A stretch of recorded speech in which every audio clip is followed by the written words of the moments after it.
You are from Indonesia. Okay. Do you want to say anything to us? Well, I need to add something to the topic you are talking about, the Iqra. About. If you see Uh-huh. Surah Ar-Rahman, All right. the three verses, how do they explain about it? Which verses? Like Rahman, Rahman, And Surah Ar-Rahman. I'm and sorry, yeah, what verses you want? Surah Ar-Rahman. Yeah, but what verse? Ar-Rahman. What verse in Surah Al-Rahman? This is chapter 55. But what verses Yeah, you want? the first three verses. Okay. What do they say about it?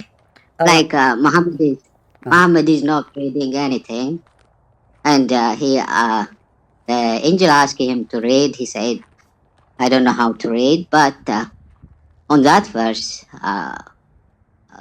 Allah he learned or he teach how to read before he create a human being. That's what my understanding. I'm sorry. Yeah, actually, you're right. The story doesn't make sense. But here there's a big. So you see the word Ar-Rahman, Ar-Rahman, Yeah, never exists in the Quran. So yeah. this is a new word Muhammad he learned from a guy. His name is Rahman al-Yamama. He sent him a letter. He says in the name of Ar-Rahman.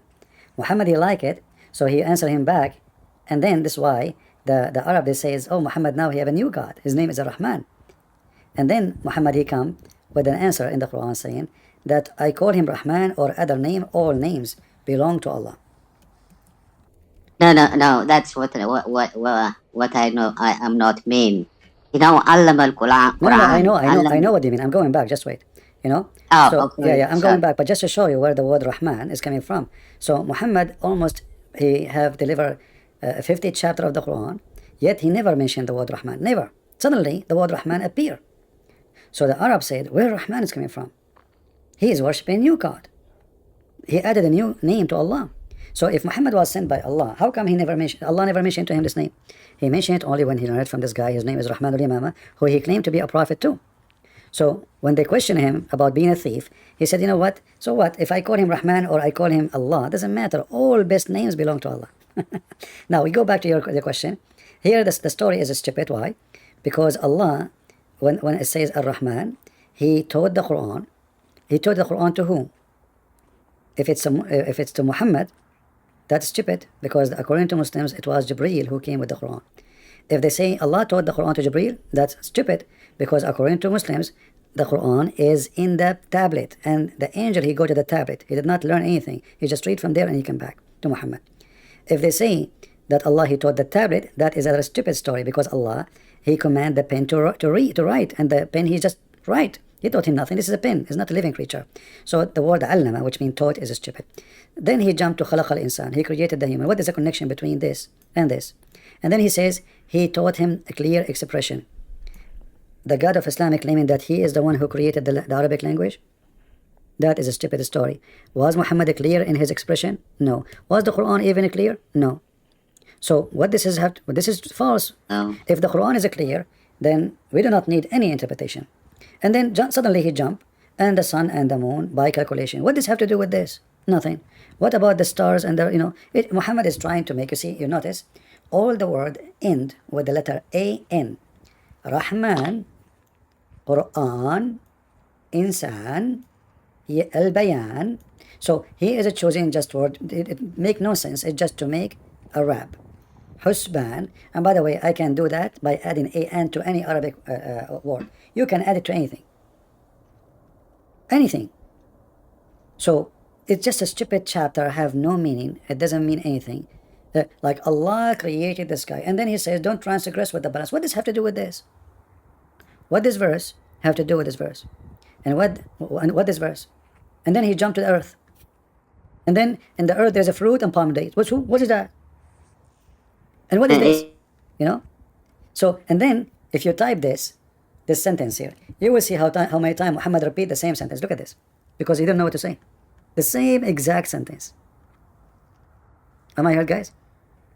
So yes. Here in the Arabic language, when somebody have nothing to say, he starts repeating. And actually, if you do that and we make poetry, people will laugh at you, because you should not repeat a sentence twice.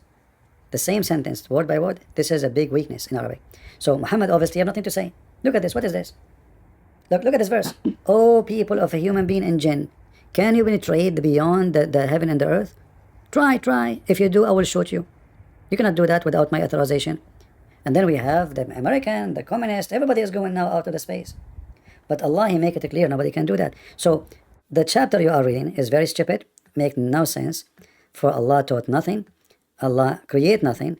Same time, there's no connection, and there's no way God will make such a funny, silly rap like and the grain in the blade, the frequent plants. Okay, what is this? And the fruit and the date and palm culture. What is this? And the earth and the creatures. Okay, and then he go to the scale. What does this have to do with this? No connection. It is a person trying to put things together. He's trying to copy the Arab. The Arab, they are very strong in the language. There is something called al-mu'allaqat. Al-mu'allaqat is one of the most powerful poetry ever written in the history of the Arab. That is a poetry. That is a poetry, not this stupid Quran.